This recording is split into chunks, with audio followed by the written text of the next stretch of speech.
The search is over for the Cleveland Browns. I am Tyrell. Welcome to the Nosebleed section. Live stream here on a beautiful Wednesday, January 28th of the big 2026. And after being denied by 3-4 different people, the Cleveland Browns find their man. It isn't Shield House like we thought. You watched the live stream on Monday. We did a whole presentation on Shield House. It wasn't Shield House. It was that none other. It wasn't even Jim Schwartz. We're going to get into that.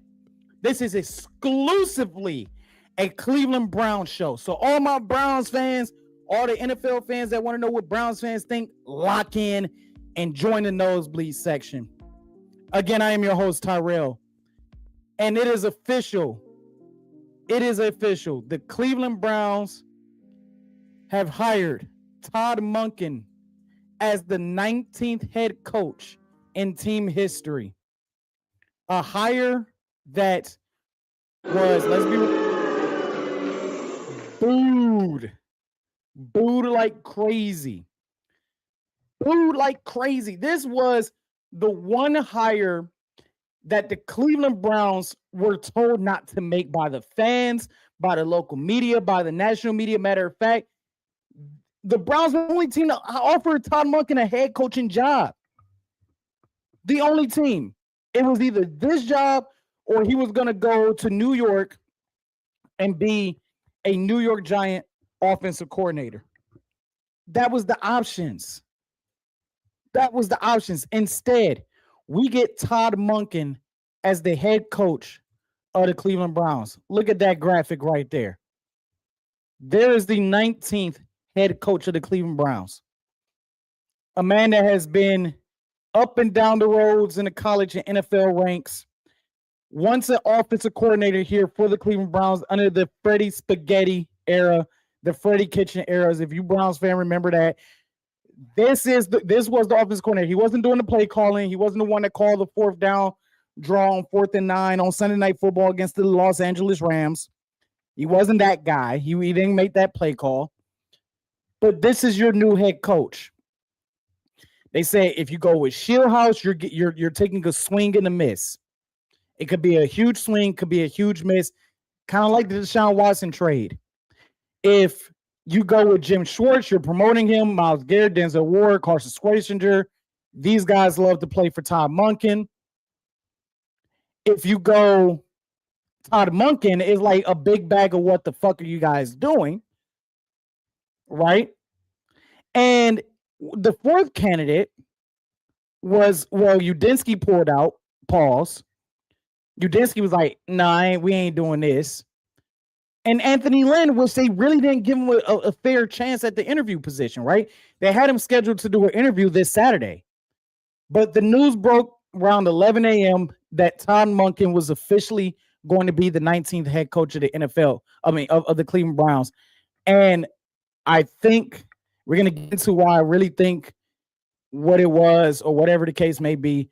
But the initial thought process is that Todd Monken wanted Jim Schwartz, which was I want to reiterate, a huge reason why they did the search the way they did the search. They wanted to keep Jim Schwartz in the building as a defensive coordinator. They wanted to keep Jim Schwartz in the building, period.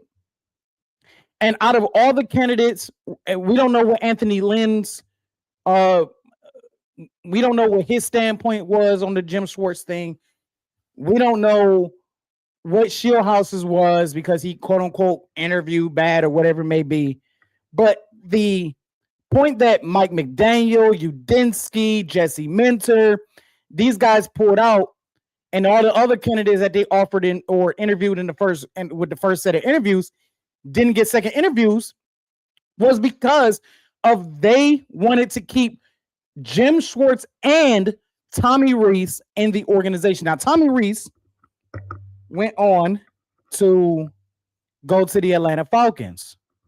That's what he went on to do. He went right with Kevin Stefanski, and that's what we got. Like, I'm baffled by this. I'm baffled by this. Joe Hip, shout out to you, man. He is the only head coach. His only head coaching job. He was not good. Older first time coaches never work. Now he was the head coach of Southern Miss University. Joe, let's be real here. Did you expect him to do much? Do you expect any head coach to do much in Southern Miss? In these lower conferences, I kind of give a little bit of a pass. But the reports that he pissed off Lamar Jackson, the reports that he's the reason why Harbaugh got fired. You know, even though Steve Bisciotti said that wasn't the case or didn't allude that was the case, it was the team's regression. But this is the only team that the damn Raiders, I can't even talk right now. The damn Raiders didn't even offer him a job. The Raiders didn't offer him a job. This is strictly a Browns decision. The Browns are going to Brown. Let's keep it a buck here. The Browns are going to Brown. And they showed you once again why the Browns continue to do what they're going to do. That's all they did. That's all they did. This could literally blow up in our face within a year. Like, I would not genuinely be surprised, shocked, bamboozled, hoodwinked, befuddled, whatever you want to call it, that in a year time, if the Browns have a massive losing record, it doesn't work out, that Todd Monken is going to get fired, and we're doing this all over, and Andrew Berry get fired, and we're literally doing this all over again. I wonder how Myles Garrett feels. I wonder if Myles Garrett really regrets signing that 5-year contract extension. Again, hit that like button. Please share. Please comment, subscribe. The whole 9 yards, what everybody else do. This is put up a shut up for Todd Monken. This is put up a shut up for Todd Monken, because I don't know if you guys remember when Todd Monken was the offense coordinator here under the Freddie Spaghetti, Mr. Freddie Kitchens tenure. But Monken, right, has went out of his way. He went out of his way and was proceeding to shit all over Freddie Kitchens to other teams.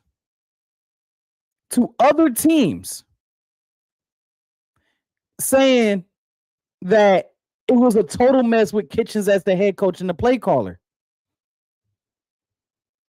He basically told the NFL, whoever would listen to him, whoever had 2 sets of ears in his vicinity, that Freddie Kitchens didn't know what the French toast he was doing. It was a total mess, a total shit show. Well, Todd, ironically enough, now you are coaching the exact same team that Freddie Spaghetti, or coaching for the exact same organization that Freddie Spaghetti ended up coaching for. Now it's time for you to put up or shut up. You guys can go look this up. Now I say that my boy Aunt Isaiah, shout out to my boy. We gonna get him on the show one of these days. He always say, I tell jokes, not lies. And I'm not gonna sit here and deliberately lie to you people. This man went around and said, Freddie Kitchens don't know what the French toast he doing. It is a total mess. Well, Todd, it is time for you to put up or shut up. Will this be a total mess? This could be a disaster. This could be an absolute disaster for the Cleveland Browns. And if you get 1 year out of this guy, if you get 1 year, and Joe, I agree. Joe, if you're still in the stream, I agree with you. Having older first-time coaches don't work. I don't remember the last time I seen a coach over 55 get their first head coaching job at the NFL level that it worked. this is I've had time to settle in on this because like when I initially got the news, it was mixed in with another notification about Giannis Antetokounmpo. So I had to extend the notification bar, and I had to triple check that what I was seeing was correct. That Todd Monken was hired. I didn't say a word. I just sat there and shook my head while I was at work. That's all we could do. Out of all the hires, even Anthony Lynn had made sense because he was a former coach. He's the last head coach to have the Chargers win a playoff game. He has an even 500 record. With Jim Schwartz, you can look at the 29-51 record and go, no, thank you to that. But I do believe that Todd sat back and was like, yes, I would keep Jim Schwartz as the defensive coordinator. And I think outside of Todd Monken getting the offer to be the head coach of the Cleveland Browns and it being his only offer throughout the entire league of him being the head coach of the Cleveland Browns, I do believe that outside of that, Todd Monken came here because he was getting Jim Schwartz at least for a year as defensive coordinator. Let's look at Todd Monken's history. His coaching history since what? 2016. We're going to do the last 10 years. And it's not so much breaking news anymore or whatever it may be, but I'm just going to put that up there. And please hit that like button. Please share. Please comment. Please subscribe. But this is Monken's most recent history.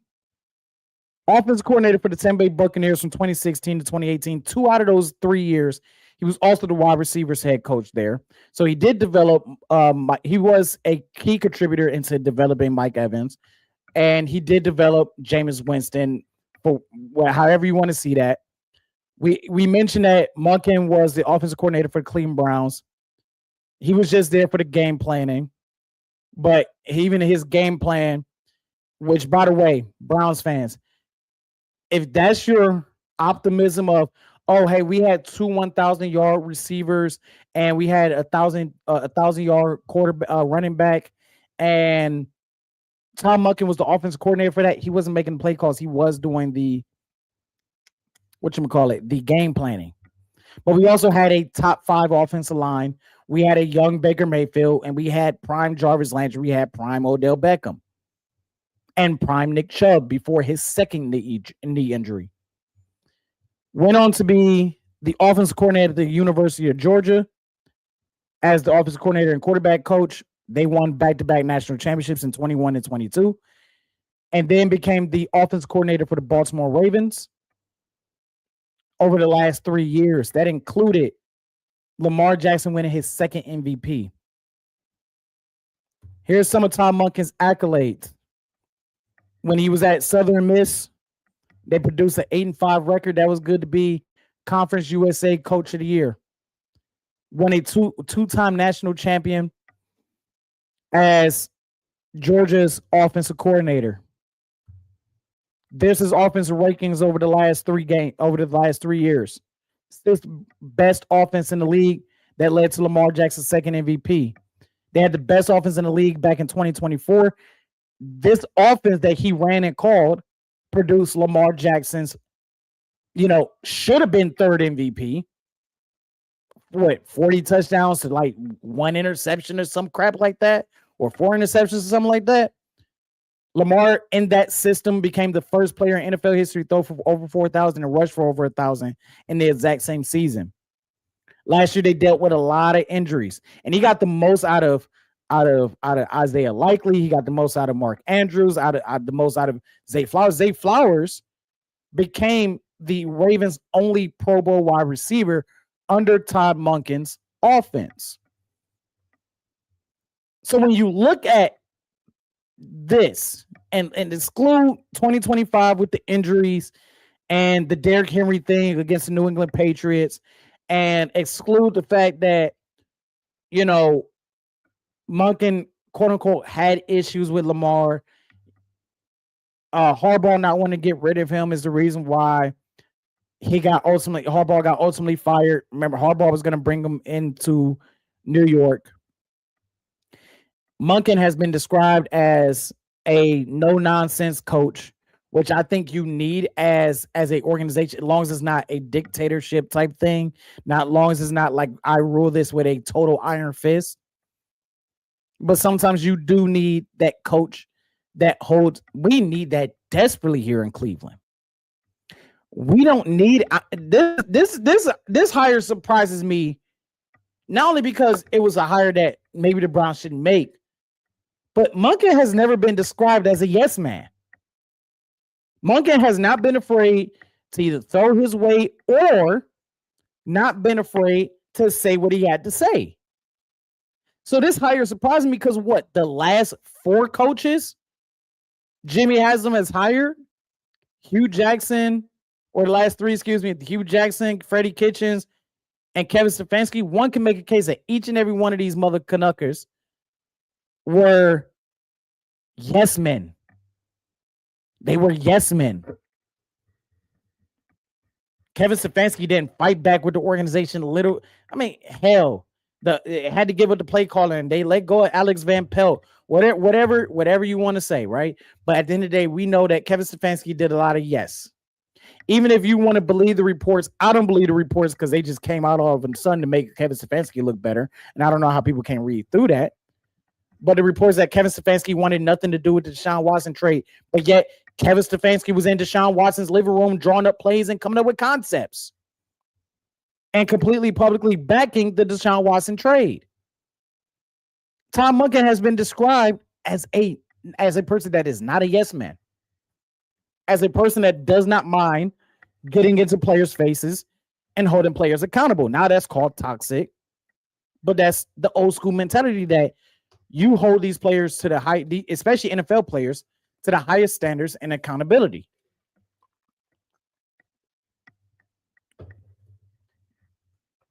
So this hire, as far as that goes, this is what this young team needs.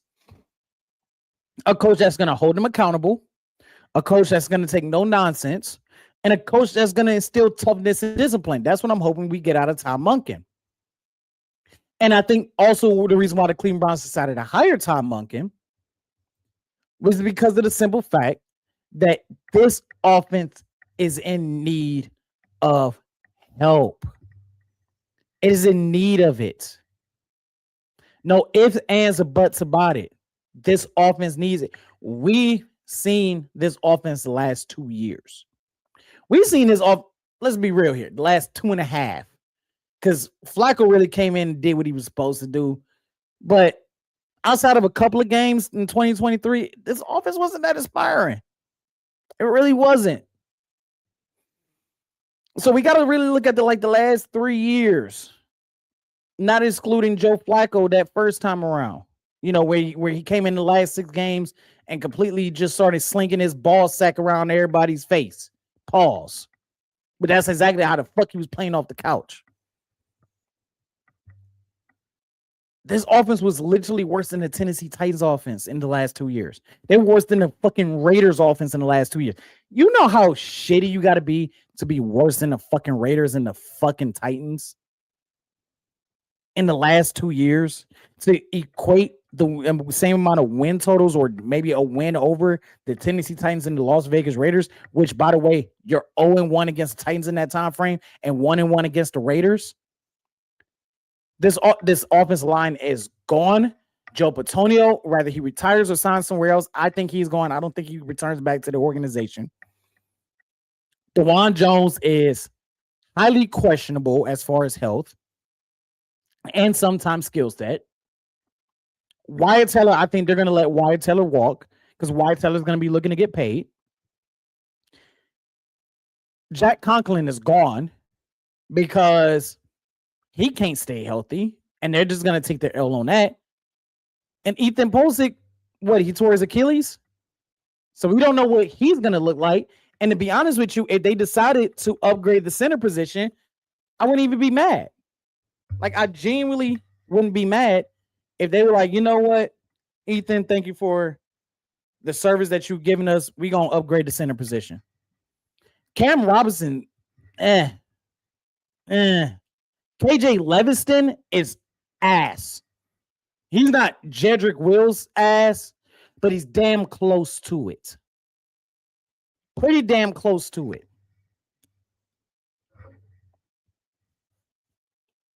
So this offensive line alone, everybody want to talk about the wide receivers, and yes, the wide receivers, they're sexy. They're that's what we see every play and everything like that. And yes, you do need to give weapons to Shedeur, but you can't throw to wide receivers if you ain't got no blocking. And I said this on the channel plenty of times that this team needs offensive line help badly. It didn't matter if it was Dylan Gabriel. It didn't matter if it was Joe Flacco. It didn't matter if it was Zappy or Shedeur. They're playing behind one of the worst offensive lines in the league, not named the Las Vegas Raiders. One of the worst. We had 13 different starting combinations, tied for most in the league this year. And they focused on that defensive line. Cool. Great. Now let's see how that defensive line looks. Because if we bring in a defensive coordinator, if they can't talk Jim Schwartz down to at least stay another year, we got to hire a defensive coordinator that runs a 4-3 scheme. We can't run a 3-4 scheme with Mason Graham. He's not a nose tackle. He's not. No, he would get lost in the sauce. So you got to run a 4-3 because of how this team is constructed and built with Collins and Wright and Harris and Miles and Graham. They added all this depth to, they added all this depth to our defense line to run a 4-3, 4-2-5, whatever the case may be. But you got to have at least 4 defensive linemen on this line. You can get a defense coordinator that runs a 4-2-5. That's fine. But we got to get this somewhere. You can't have Mason Graham plugging up the middle. He's better at having somebody on the side of him. That's what he's good at. That's where he thrives at. But this messes up a lot of things. And what makes this hire, what makes this hire even more baffling is Jim Schwartz in of itself. It's Jim Schwartz. We watched it on the channel. You guys can go back and watch the live stream. We watched Jimmy Haslam talk to us for 10 minutes, praising Schmidt and all this other stuff and explaining why he kept Andrew Berry. We saw the 10-minute press conference. Whether you saw it here or it went to the actual channel, we saw it here. We reviewed it here. Haslam legitimately praised Schwartz so much and made it an emphasis, not only privately in these interviews, but publicly, and was like, we need to keep Jim Schwartz and Tommy Rees in the building. Now, the Tommy Rees thing didn't work. Tommy Rees said, I'm going with Kevin. And he saw the polar vortex that was hanging over Cleveland and said, abso-fucking-lutely not. I'm out of here. Not dealing with this negative 25-degree wind chill. But Jim Schwartz made it publicly known that Jimmy Haslam made it publicly known that Jim Schwartz need to stay in the building, which begs the question, if you're that desperate to where you're telling candidates that we have to keep Jim Schwartz, we have to keep them, you have to keep them, you have to keep them, you have to keep them. You have say over everything else, but you have to keep Jim Schwartz. If that was the number one gripe between Udinski, McDaniels, Jesse Minter, and Shieldhouse, 4 people, then why the French toast you just don't promote Jim Schwartz in the first place? Make him the head coach. But then they found a guy that said, yeah, I'll keep Jim Schwartz. Absolutely. For a year. Maybe extend him.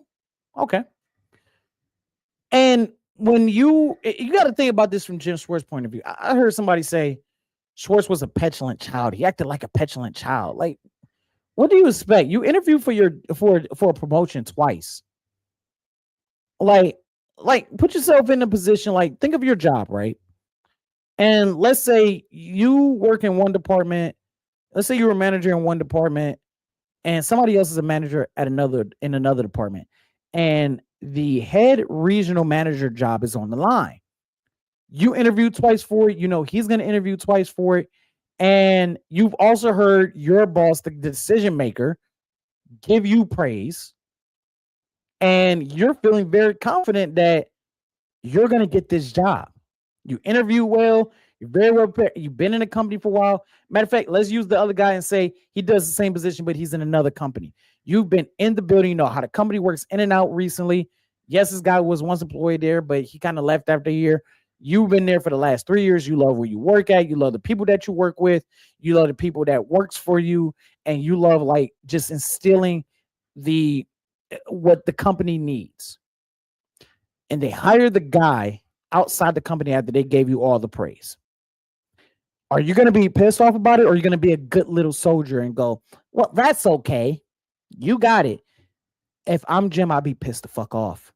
This isn't a guy that, and let's be honest, you got more qualifications than him. Say what you want to say about Jim Schwartz. Schwartz has been a head coach. He's been at the head of that table. He knows what it's like to be the head coach. And it's probably one of his last chances to become a head coach of any franchise. Let's be honest here. I don't blame Jim Schwartz for the way he reacted. I don't blame Jim Schwartz for being pissed off. You interviewed me twice, and you led me on that I was a high candidate, if not potentially the next head coach. Look how you talked about me publicly. I see the reports just like everybody else see the reports of you telling other candidates that they need to keep me in the building. So why wouldn't I think, you know what, they're going to try their hand with a guy that's potentially younger to get the most use out of the younger guy? I can accept that. You hired a guy that was the exact same age as me, and I'm more qualified than him. Yeah, I would be pissed off too. Now, wouldn't it be funny that if Jim Schwartz actually leave, wouldn't it be crazy if Todd Monken do a Bill Belichick with the New York Jets and go, yeah, I'm resigning. You guys ain't got the guy that I want to keep here. I do think that there is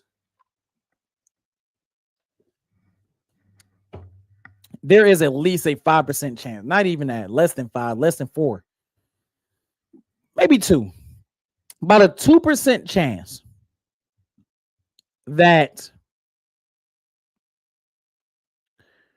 Jim Schwartz stays with the Cleveland Browns this year. That would piss me the hell off. But despite you saying go fuck yourself or go screw yourself, whatever you want to call it, you being irate and pissed off about it. I don't know if he found out just like everybody else, or he got the call just moments before. But the Cleveland Browns cannot continue to burn bridges. What do I mean by that? I think they have a chance to fix this bridge, or at least try to repair this bridge. And if I'm Jimmy Haslam, I got to sit down with Jim Schwartz and go, because you got him under contract. You call him. Even if you got to call Myles Garrett and be like, hey, Myles, talk to Jim Schwartz for me. Try to get him into the building. You know what I'm saying? Or call Denzel Ward and be like, Denzel, talk to him, get him in the building. And what I would do if I was Jimmy Haslam, I would sit down with Jim Schwartz. I wouldn't say a fucking word. Or this would be the only thing I say. You know what, Jim? I'm going to sit here, I'm going to keep my mouth shut, and I'm going to let you air out every single grievance you have against me and the entire organization with no repercussions. And I would sit back and just let him talk. Just let him talk. And when he was finally done talking, that's when we get into negotiation. Now you got your frustration out. Now we can talk about, you know what? I'm going to explain to you why I chose Todd Monken over you. I'm going to tell you how much I respect you, how everything I said about you publicly is a fact. And I respect you, but this is why I made this decision for this team. And I will explain to him, I still want you on board. We got a head coach that wants you on board. You have another year left in this contract. So here's what I'm going to do. I can do one or two things. One, today I can make you the highest paid assistant in NFL history. I can give you $8-10 million a year. Sign with me for 3 more years. You're going to get a 3-year, $30 million deal, depending on how much they offer Todd Monken. Because it's kind of funny how players get their money and their contract situation exposed, but not coaches really, especially at the NFL level. We hear it more in college football than the NFL level. But I would go, I'm gonna pay you $9 million a year. Start that off. If Jim Schwartz go 10 or 11, here you go, Jim. 3 years. Here you go. Highest paid assistant. The defense is yours. Defense is yours. Monken would be there. Defense is yours. Help us get to where we need to go. I need to keep Myles Garrett happy. I need to keep Denzel happy. I need to keep Carson happy. I need to keep Mason happy. I need to keep JOK happy. I need to keep Grant happy. I need to keep my defense intact. Here's the money. Try to keep as many of the assistants as you can. That's option number one. Option number two, hey, you know what, Jim? Can you ride this out for one more year? Let's go one season with Todd Monken.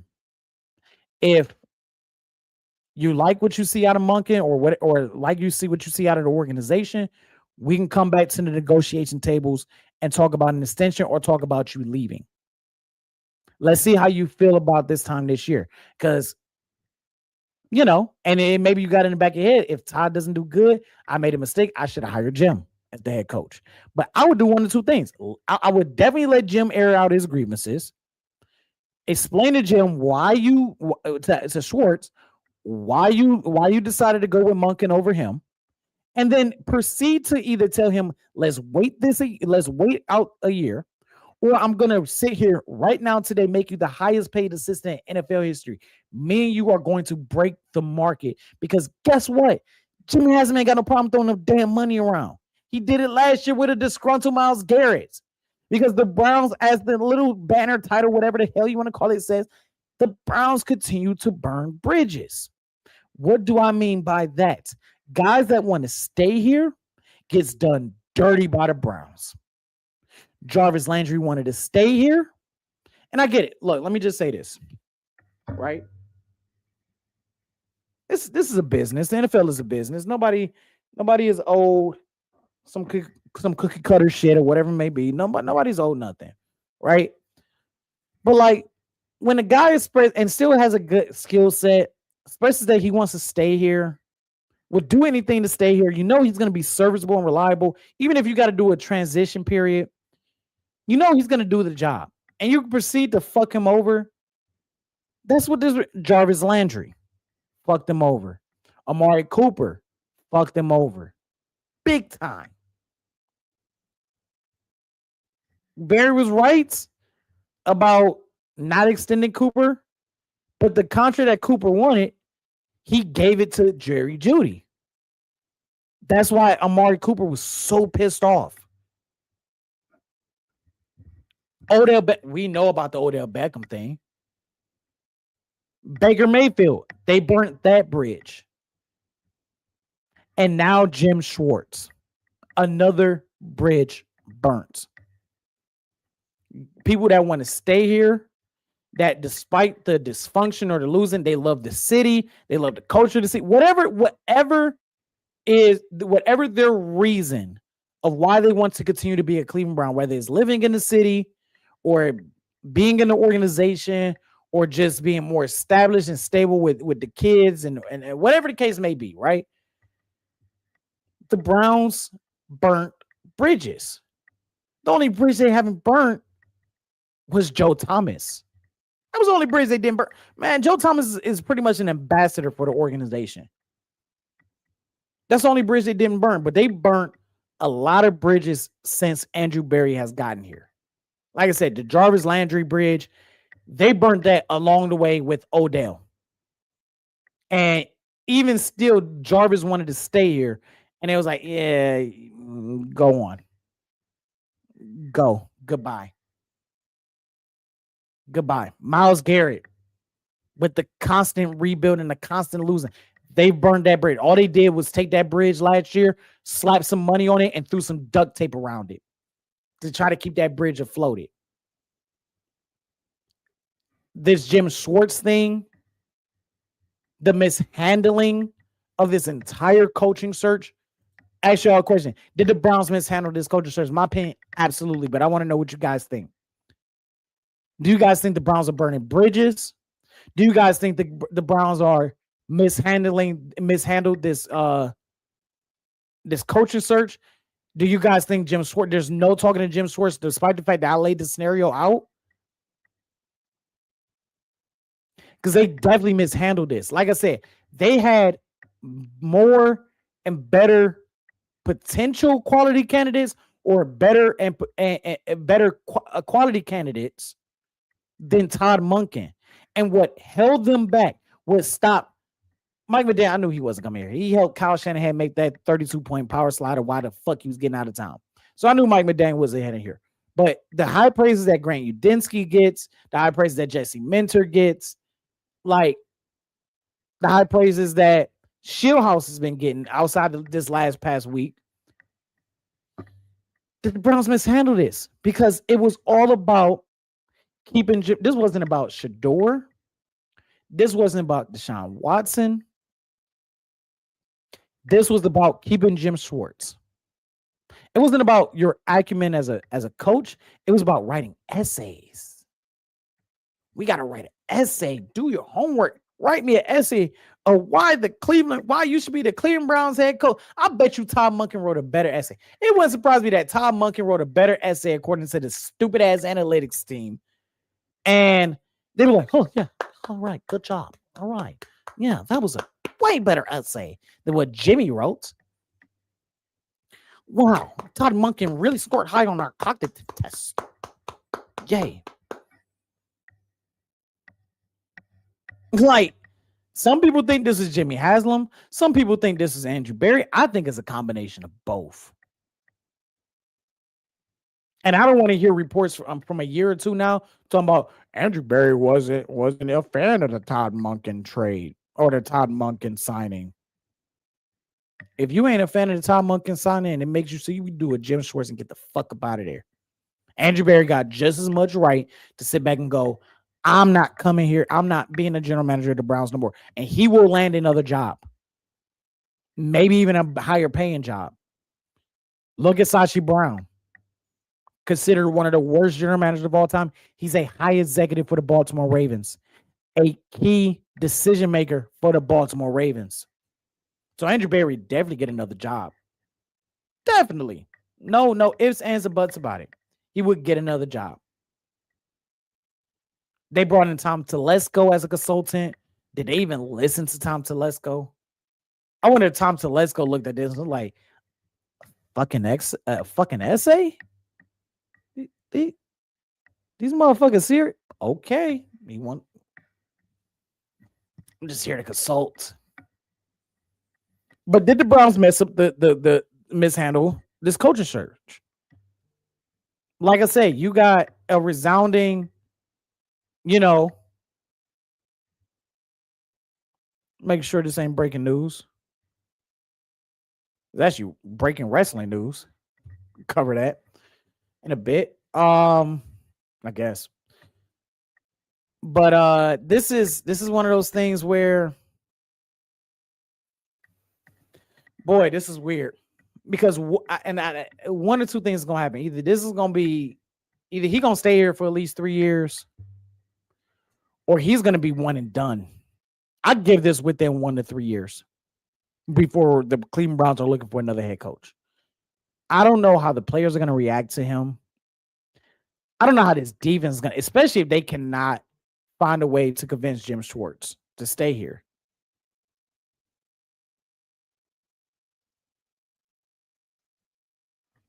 Especially that. So I don't know. I don't know what's gonna happen. I do know that the Cleveland Browns probably fumbled the bag big time because this was all about Jim Schwartz. And this is all about what Jimmy Haslam wanted. And like I said, I think Barry had a part to do with this. I think Haslam had a part to do with this, and Haslam don't know how to stay out of his own fucking way. Doesn't know how to stay out of his own way. There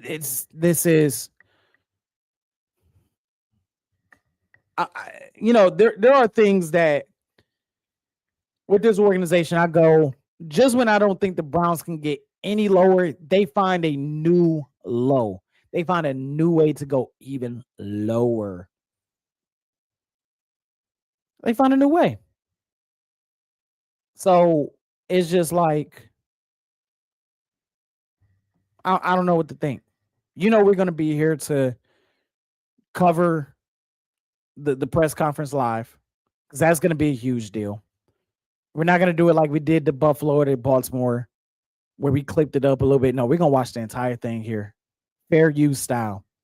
How we do with all the other press conferences. Because this offseason is interesting for the Browns. This was a huge offseason for the Browns. And in my personal opinion, I don't think they're off to a good start. Now, we can look at this a year later and go, you were wrong. But in this day, January 28th, 2026, at the time of this live feed / recording, the Browns are not off to a good start. They're not. They are off to a bad start. Dave not only hired the one guy that everybody was like, even the Raiders were like, even the Titans were like, even the fucking Cardinals were like, Browns are like, yeah, we'll hire him. But they proceeded to piss off the defensive coordinator that's been here for the last 3 years. If you were not going to hire Jim Schwartz, or you even knew or had an inkling that you were not going to hire Jim Schwartz, why did you waste that man's time and interview him twice? So I have to believe that Jim Schwartz was a legitimate candidate. I gotta believe that. But here's your new head coach of the Cleveland Browns. It's Todd Monken. Not Jim Schwartz, not Shieldhouse, not Anthony Lynn, not Udinski, not Joe Brady. He went to Buffalo. He got promoted in Buffalo. We didn't get Mike McCarthy. I think I'd be more pissed off if we got Mike McCarthy because I at least know what we're getting. But I don't know what we're getting with Monken as the head coach. I just don't know. This could turn out to be a situation of sometimes you need to be careful what you wish for. You wished for Kevin Stefanski to be fired. Well, here you go. You wished that Kevin Stefanski was not coaching here no more. Sometimes the expression goes, sometimes you just stick with the devil that you know. I'm not calling Kevin Stefanski the devil. I'm just term of expression. Sometimes you stick with the devil you know because there's a devil out there that's even worse. And I'm not saying Todd Monken and Kevin Stefanski are the devil or anything like that. But what I'm saying is that sometimes that grass ain't always greener on the other side. Or if it is greener on the other side, I'm going to give y'all something. And I got told this by a coworker of mine from years ago. He was like, you want to know why the grass is greener on the other side? Because there's more shit on the other side. So the grass may be greener, but you more than likely going to be stepping into more shit. And that's what this is all shaping up to be. And it's off to a hot start. Schwartz leaving, Schwartz gone. You know, I just...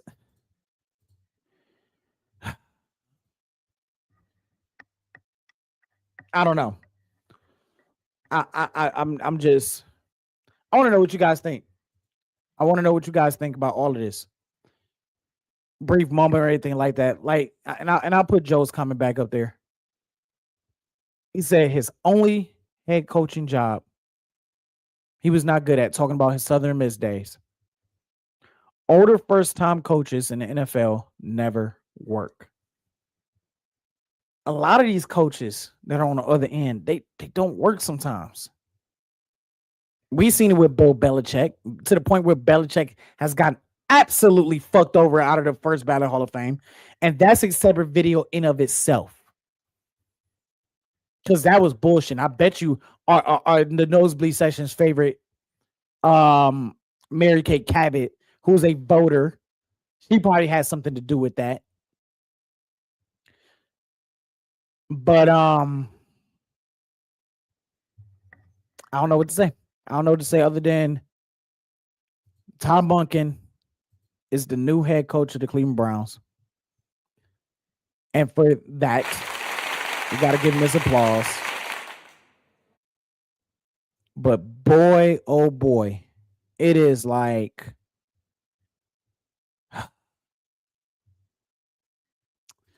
it's about to get fun. It's about to get real interesting. It really, really is. And I don't know what's gonna happen. Nobody knows what's gonna happen. But this is like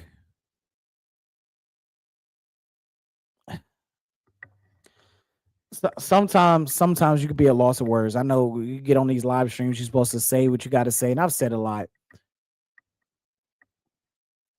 Sometimes and you got to keep the engagement, all this. Sometimes it's got to have a straight human reaction. Just go, I don't know what to think. I'm speechless. I'm still stunned. I'm still surprised. Because there's no valid expression for this. Like, it genuinely just feels that we just stepped into some more shit. That's what it genuinely feels like. It just genuinely feels like out of all the things we could have picked, we picked the worst option. And as a Browns fan, I hope I put my foot in my mouth. I hope I'm wrong about this, like consistently wrong about this. But this just screams ineptitude. This just screams incompetent. And this just screams a big bag of what the fuck. It genuinely does. There's no point in yelling. There's no point in screaming about it. There's no point of turning red about it. There's no point of it because, one, we're not in control of it. And yeah, I've done this on this channel before. But this is like one of those things. It's a calm, unsettling, unknowing, very tense anger. Or not even anger, just disappointment. Just disappointment. Like, the Raiders and the Cardinals still haven't found their head coaches. And we have not seen nowhere near the absolute debacle, the sheer,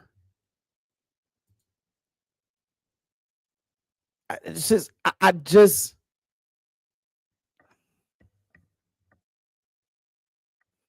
the Cardinals been hush hush about theirs. Like, we know who they're interviewing, but they've been hush hush. You haven't heard the Cardinals talking about, oh, well, you know, we got these guys. You ain't hear no 31 teams say this. You didn't hear about candidates like telling the Cardinals no. They're not leaking stuff out. Even the Raiders, the fucking Raiders are hush tones about it. The Cardinals are leaning more towards Mike LaFleur, brother Matt. How many of you guys knew that? The Raiders are leaning more towards Clint Kubiak. How many guys knew that? And I had to go look that up. I mean, you got to look up all this stuff, but you know what I mean. My boy Christian, what's going on, Christian?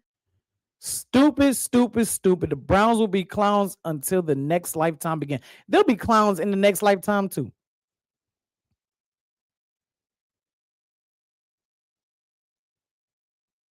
They'll be clowns the next time too.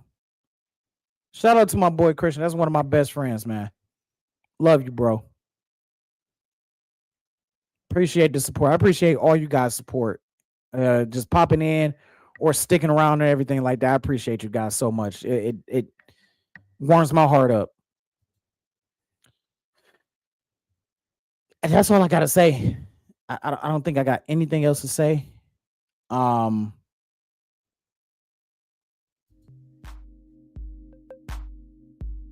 It's the Browns. It's the Browns. And it's the Nosebleed Show. And it's the Nosebleed section. Thank you all for joining the Nosebleed section. I'm Tyrell from the Nosebleeds. Thank you all for watching. Thank you all for the support, just popping in or sticking around the entire time. Hit that like button, hit share. Thank you for the comments. Please subscribe, hit that notification bell. Continue to comment, even on the replays. Comment. We love it. I love all you guys out there. I love the continued support. And we got a lot. We're gonna cover more Brown stuff.